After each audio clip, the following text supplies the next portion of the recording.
The U.S. government on August 4th declared monkeypox a public health emergency, more than a week after the World Health Organization qualified the outbreak as a global emergency. We are prepared to take our response to the next level in addressing this virus, and we urge every American to take monkeypox seriously, said Javier Becerra, Secretary of the U.S. Department of Health and Human Services.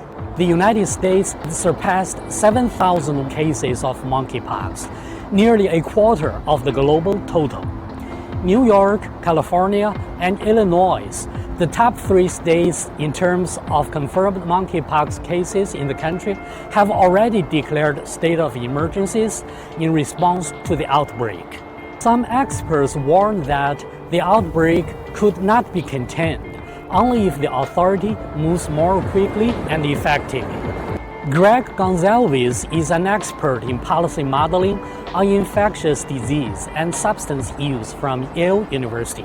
He called Becerra a liar on his official Twitter page after the department secretary touted the authority had made vaccines, tests, and treatments well beyond the numbers that are now needed.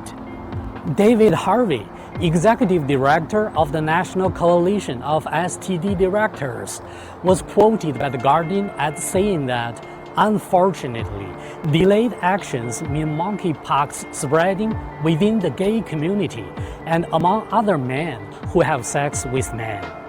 And this outbreak has grown to be a public health crisis in America.